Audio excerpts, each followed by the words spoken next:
السلام علیکم ورحمۃ اللہ وبرکاتہ. Please like and subscribe. محنت کو اللہ نے قبول فرمایا اور انسانوں کو ہدایت عطا فرمائی اور دنیا سے کفر و ضلالت کو مٹایا. آپ صلی اللہ علیہ وسلم اس محنت کو اپنی امت کے سپرد کر کے دنیا سے تشریف. اب یہ ذمہ داری ہر امتی پر ہے، مرد ہو، عورت ہو، بوڑھا ہو، جوان ہو، پڑھا ہو، ان پڑھ ہو، شہری ہو، دیہاتی ہو، کہ دین کو سیکھیں، اس پر عمل کریں، اس کو ساری دنیا میں پھیلائیں. ایک آدمی آیا حضرت مولانا الیاس رحمۃ اللہ علیہ کے پاس کہ حضرت میں کیا تبلیغ کروں، مجھے تو کلمہ بھی نہیں آتا. حضرت مولانا الیاس نے فرمایا بستی بستی جاؤ، گاؤں گاؤں پھرو اور لوگوں کو یہی دعوت دو. وہ لوگوں میں بوڑھا ہو گیا، مجھے کلمہ نہیں آتا، تم کلمہ سیکھ لو. پتہ نہیں کتنے لوگوں نے کلمہ سیکھ لیا. وہاں کینیا جماعت گئی، چلے ہم گشتوں میں پھرتے رہے، ہمیں رہبر نہیں ملی. اگلے دن جب گشت میں جانے لگے تو ایک بوڑھی عورت مسلمان تھی، 80 سال اس کی عمر تھی. وہ کہنے لگی میں رہبری کروں گی آپ کی. تو ساتھی کہنے لگے کہ ہم تو عورتوں کو رہبر نہیں بناتے، خصوصی گشت دور دور جانا. اس نے کہا میں تمہاری دادی کے برابر میں اور کوئی ہے ہی رہبری ہم. وہ کہتے ہیں 7-8 کلومیٹر اس نے ہمارے ساتھ گشت کرا. آگے سے ایک آدمی آ رہا تھا اور جوان اور لمبا تڑنگا تھا. کہتے وہ جب آیا تو اس بوڑھی عورت نے اس کو ایسا دھکا دیا کہ اس کو نیچے گر گیا اور اس کے سینے پر پاؤں رکھ دیا کہ تو کہتا تھا کہ مسلمان ختم ہو چکے اور دنیا میں اسلام ہے ہی نہیں، یہ جو 7-8 آدمی آئے یہ کون ہے؟ یعنی لوگ ایسے آج افریقہ میں ایسے مسائل ہیں. ابھی کل ایک کارگزاری سنائی جماعت نے کہ روانڈا ہم گئے، مسجد میں بند پڑی، ایک مسجد میں 13 دن ٹھہرے. ہم کیا تھا؟ مسلمان تھے، غیروں نے محنت کی، ان کو عیسائی بنا دیا، لالچ دے کر. غریب لوگ ہیں افریقہ میں، کہتے ہیں آپ بھاگنے دے اس کو، پیٹ پھیر کے. اس نے کہا وہ نظر نہیں آیا، وہ کہتا پھرتا تھا کہ دنیا میں اسلام ہی نہیں ہے، مسلمان ہی ختم ہو چکے. آج دوست وہ لوگ ترس رہے ہیں. آج ہم اپنے اپنے دوستوں اپنے اپنے کاموں میں، اس لیے فرمایا پاکستان میں کتنی جماعتیں 300 تو روزانہ یہاں سے نکل رہی ہیں، ہر مرکز سے نکل رہی ہیں، مسجدوں سے. پھر پاکستان میں دین کا کیا حال ہے؟ اور افریقہ میں آپ جا کے دیکھیں، افریقہ کے ملکوں میں کہ مسلمانوں کے کیا حالت ہے. جب تک حالات آپ کے سامنے نہیں ہوں گے آپ دین کا ترک. آج دوست بزرگوں بھائی یہ محنت ہے، یہ ذمہ داری ہے. یہ ایسا کام نہیں ہے کہ کبھی کیا کبھی نہیں کیا. جیسے فقیر پیسے مانگتا ہے تو کبھی دیتے ہیں کبھی نہیں دیتے، کبھی کہہ دیتے ہیں بابا معاف کرو. اور اگر گھر والی پیسے مانگے کہ گھر میں آٹا دال سبزی نہیں ہے تو گھر والی کو کہہ دیں کہ معاف کرو. آپ صبح کہتے ہیں معاف کرو، پھر شام کو گھر میں داخل ہو جائے آپ کو کھانا مل جائے. جیسے ان معصوم بچوں کو بھوک پیاس سے بچانا ضروری ہے، ایسے پوری امت کو جہنم کی بھوک اور پیاس سے بچانا. اگر یہ اعمال پہ نہ آئے اور جہنم میں چلے گئے اور ایمان کے بعد جہنم میں چلے گئے، آج بتاؤ کہ کیسے ایک جہنمی کو اتنی تکلیف ہوگی. دنیا بھر کے انسانوں کی تکلیفوں کو جمع کرو، ایک جہنمی کی تکلیف پڑ جائے. اور دنیا بھر کے انسانوں کی بھوک کو جمع کرو، ایک جہنمی کی بھوک پڑ جائے. ابلتا ہوا خون اور پیٹ پی جائے، بچھوؤں کا ڈسنا، سانپوں کا کاٹنا، فرشتوں کا مارنا، آگ کا جلانا اور ناک میں زنجیر ڈال کر اپنے پاخانے کے راستے سے نکال کر جکڑا جائے گا. مصیبتوں کے پہاڑ ٹوٹیں گے. بے نمازی کو دیکھ کر تڑپ جانا، یہ ہے تبلیغ. لمبی چوڑی تقریر کر لینا، بیان کر لینا، یہ دوستوں تبلیغ میں اس کی کوئی خاص حیثیت نہیں ہے بیانوں کی. حضرت مولانا الیاس رحمۃ اللہ علیہ 18 دفعہ اٹک جاتی تھی ان کی زبان، لیکن اللہ نے کتنا کام لیا. سن 1926 میں تبلیغ کا کام شروع ہوا ہے. سن 1944 میں جولائی کے مہینے میں حضرت پیارے ہو گئے اللہ کو. آج بتاؤ کتنے لاکھوں انسانوں کی زندگیاں بدل گئی. دن کو پھرتے تھے اور راتوں کو روتے تھے. آج جماعتوں میں برائے نام گشتے ہیں، گھنٹہ 2 گھنٹے، حالانکہ سمجھدار ساتھی ہیں، پرانے ساتھی ہیں. جب تک جماعت تھکے گی نہیں، گرے گی نہیں، در بدر کی ٹھوکریں نہیں کھائیں گے، کبھی تبلیغ سمجھ میں نہیں آتی. ہمارے ساتھی تھے اللہ پیارے ہو گئے، ساری زندگی ان کی تھی سن 80-82 سے. 15 دن کی چھٹی ملی رائٹ سے، بیٹی کی رخصتی کرنی تھی. جب گھر پہنچے ہفتے کے اندر اندر بیٹی کی رخصتی ہو گئی. بیوی سے کہنے لگا میں راوڑ جا رہا ہوں. بیوی کہنے لگی مجھے پتا ہے کہ راوڑ والے بزرگوں نے آپ کو 15 دن کی چھٹی دی. وہ کہنے لگا ہمارا معاملہ راوڑ والوں کے ساتھ نہیں ہے, ہمارا معاملہ اللہ کے ساتھ ہے. اللہ کو دینا ہے, اللہ سے لینا ہے. جس کام کے لیے میں آیا تھا وہ کام ہو چکا, اب 1 گھنٹہ بھی نہیں ٹھہر سکتا ہے. کہتے میں واپس چل پڑا اور راستے میں گشتیں کرتا ہوا آیا. کہتا 19 سال میں چلے 4 مہینے کے ساتھ میں پوری جماعت مل کر سہروزہ جماعت نہیں نکالتی. کیوں؟ کہ محنت نہیں ہے, تھکنا نہیں ہے, پھرنا نہیں ہے. آج کل کھانے سونے کا اہتمام ہو رہا ہے. جب تک جماعت 5-7 گھنٹے نہ پھرے. ہمارے ساتھی تھے یہاں مہینہ گھر میں رہے, بلوچستان میں رہتے تھے وہ. میں نے کہا شاہ محمد یہاں سے 3 تاریخ کو گئے تھے, گھر کب پہنچے تھے؟ 13 تاریخ کو پہنچ گیا تھا. ہمیں تو 3 دن کہتے راستے میں کام کرو. امین صاحب ہم رک نہیں سکتے راستے میں. بتاؤ جو گاڑی چلتی تو ہو, رکتی نہ ہو. وہ پہنچا دے گی منزل پر. میں نے کہا واپس کب چلے؟ کہتا 17 تاریخ کو. سارے کام 4 دن میں ہو گئے میرے, اور پھر 2 تاریخ کام پہنچے. جن کے سامنے کام ہوتا ہے وہ کام کو دیکھ کے چلتے ہیں. دور والی محنت ہے, ذمہ داری ہے. اللہ نے امت کو چنا ہے.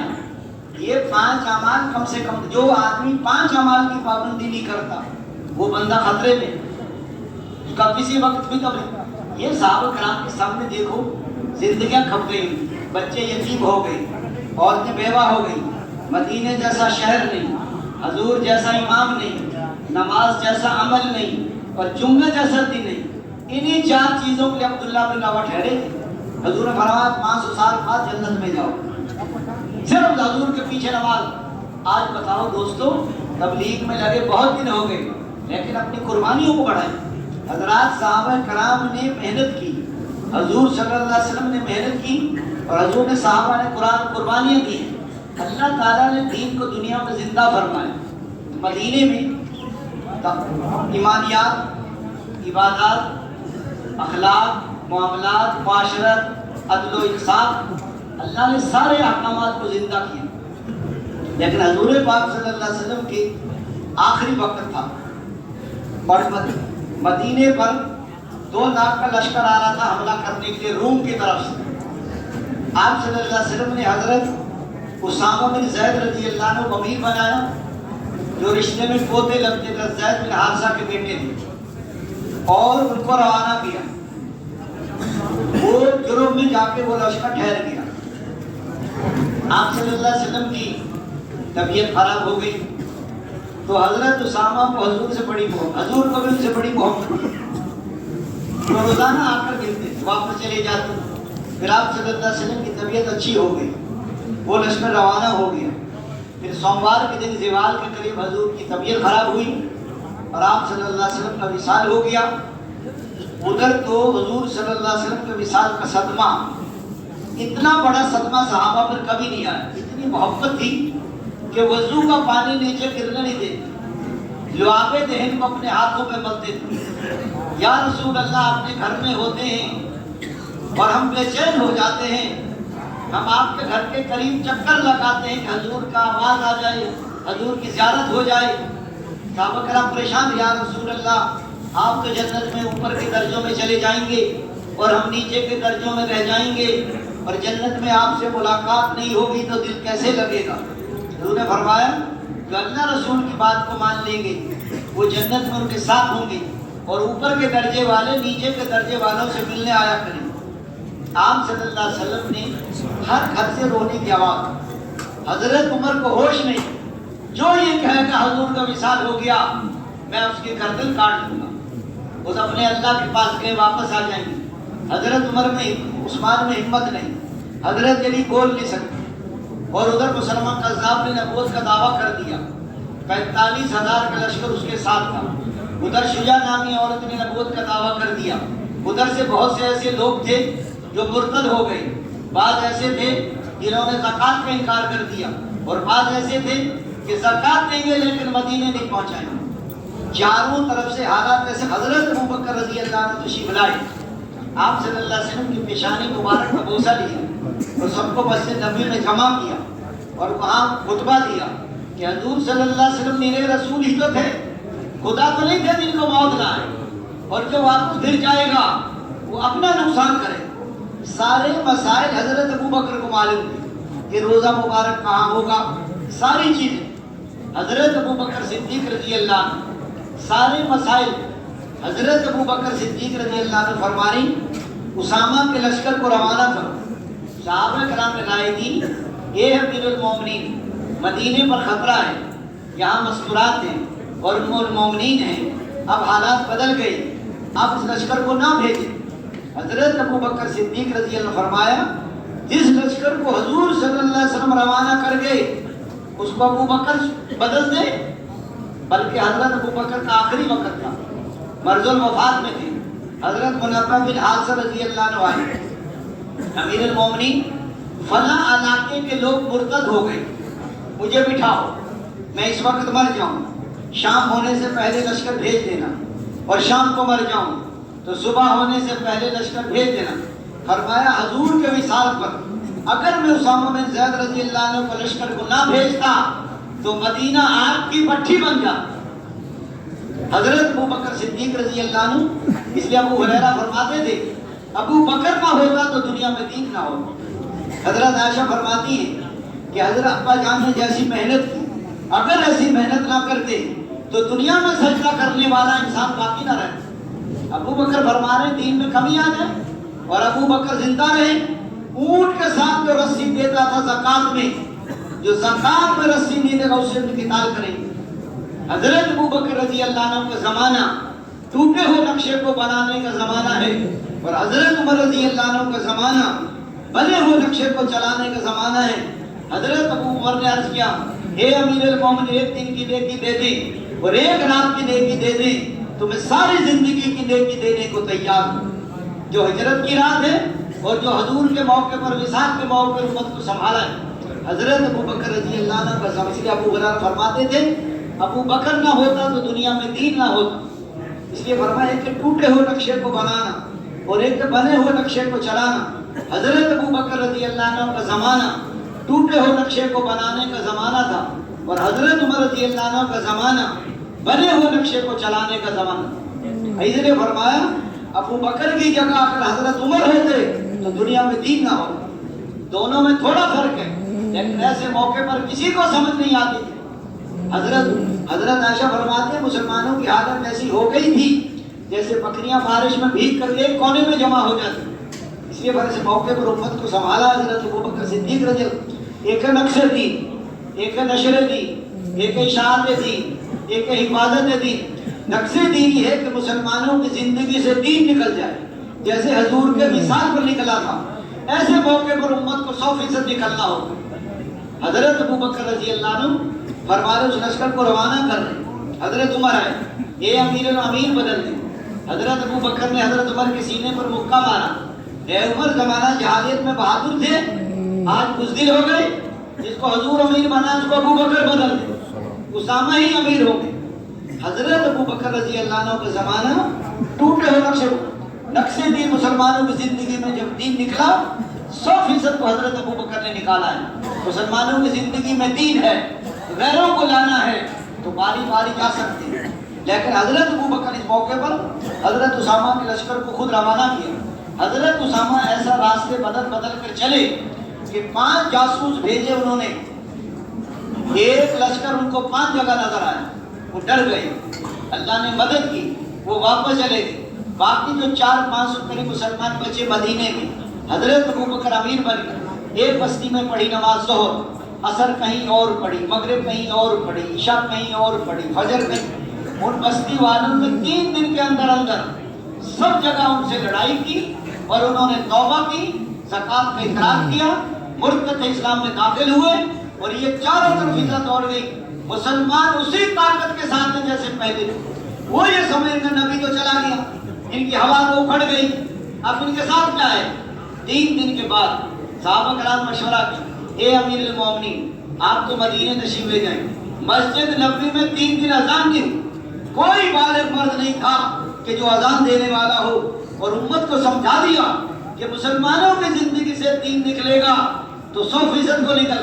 آج 90% امت نماز نہیں پڑھنا، سب سے بڑا منکر نماز نہ پڑھنا ہے، اور سب سے بڑا معروف نماز پڑھنا ہے۔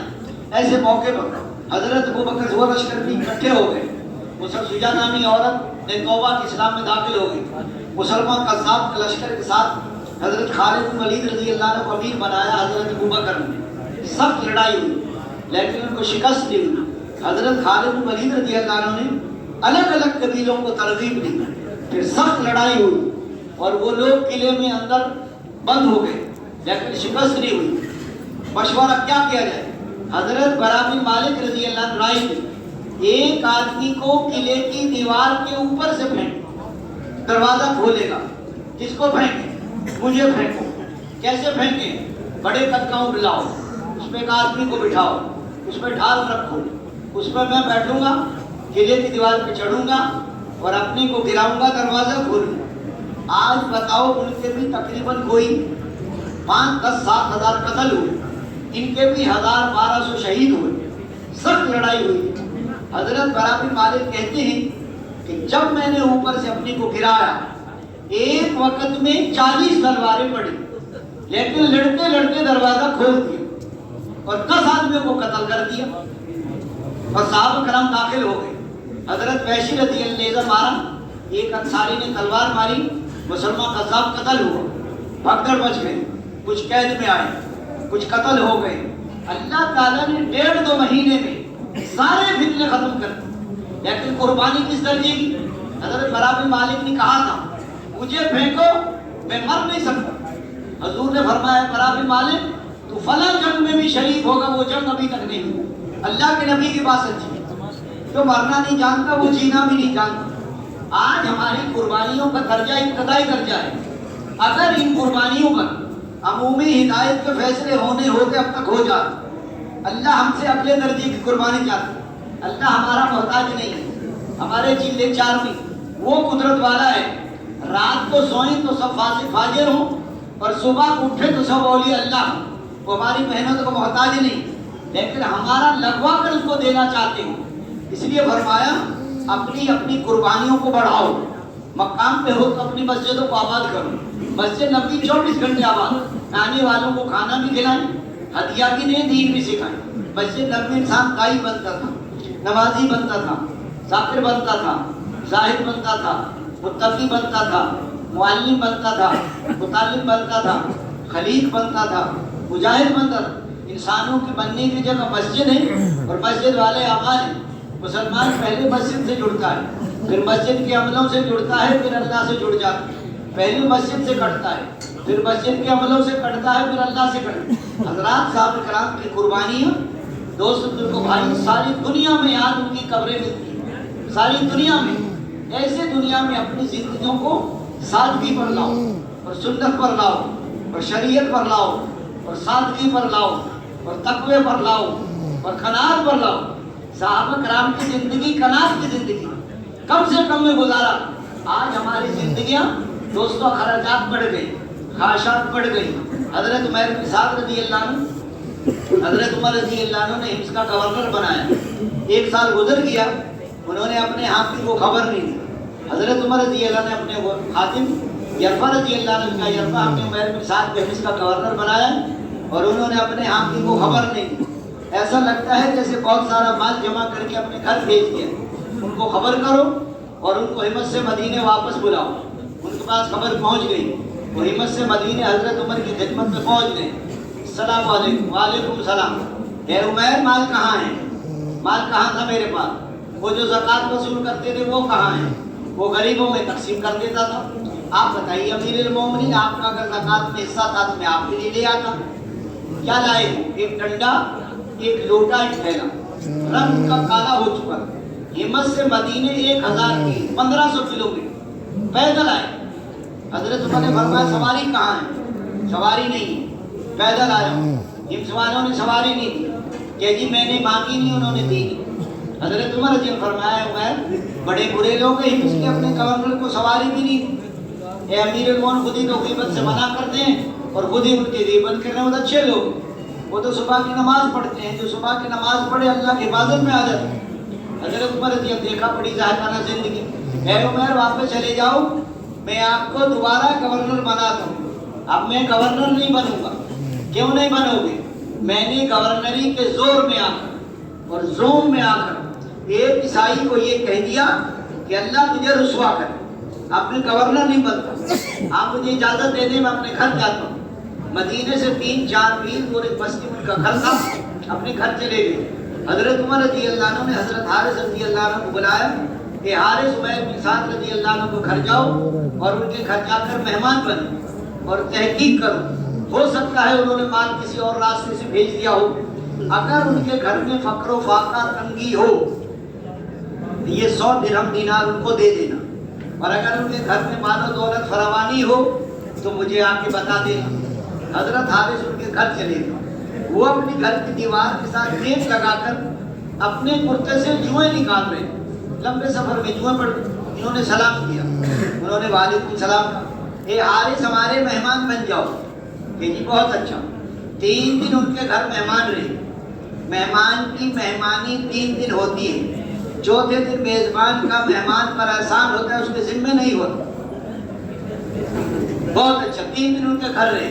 3 دن کے بعد حضرت عمیر بن سعد نے کہا عمیر 3 دن سے سارے گھر والے بھوکے. اتنا ہی کھانا ہوتا ہے جو ہم آپ کو کھلاتے تھے. اب آپ کسی اور کے مہمان بن جائیں. 3 دن سے زیادہ ہم سے فاقہ نہیں برداشت ہوتا. جب وہ جانے لگی یہ 100 درہم دینار حضرت عمر نے دیے. فرمایا ضرورت نہیں. 3 دن کا واقعہ ہے پھر بھی ضرورت نہیں. لے لو کہ نہیں؟ اندر سے بیوی نے آواز دی کہ لے لو. بیوی کا برتن لے آؤ. گھر میں کو برتن نہیں. کو کپڑا لے آئے. گھر میں کو کپڑا نہیں تھا. بیوی نے جو کرتا پہن رکھا تھا اس کے نیچے کا حصہ پھاڑا. وہ کپڑے کا ٹکڑا باہر دیا اور انہوں نے وہ 100 درہم دینار لیے. باہر کے باہر ہی یتیموں غریبوں رشتہ داروں میں تقسیم کر دیے. 1 پیسہ گھر میں نہیں آیا. بیچاری کا کرتا بھی پھٹ گیا اور پیسے سارے تقسیم ہو گئے. جب حضرت حارث رضی اللہ ساری کارگزاری حضرت عمر رضی اللہ عنہ سنائی کہ ان کی گھر کی تو یہ حالت ہے اور آپ نے جو پیسے دیے تھے وہ بھی میرے سامنے تقسیم کرے. عمیر بن سعد کو بلاؤ. ان کو بلائے. عمیر یہ 5.5 من گندم ہے یہ لے جاؤ. یہ امیر ہمیں ضرورت نہیں. ہمارے گھر میں 7 کلو جو ہیں کچھ تو لے جائیں کہ کچھ بھی نہیں لیں گے. کچھ تو لے جاؤ کہ کچھ بھی نہیں لیں گے. اچھا کچھ چادریں لے جاؤ کہ چادر بھی نہیں لیں گے. بہت منت خوشامد کی. 2 چادریں لے کر چلے گئے اور 3-4 دن کے بعد اللہ کو پیارے ہو گئے. جب ان کے جنازے کو جنت البقیع میں لائے حضرت عمر رضی اللہ عنہ نے فرمایا لوگوں تمہاری کوئی چاہت ہے؟ ہر آدمی نے کسی نہ کسی عمل کی چاہت ظاہر کی. میرا دل چاہتا ہے حاجیوں کو پانی پلاؤں. کسی نے کسی عمل کی چاہت ظاہر کی.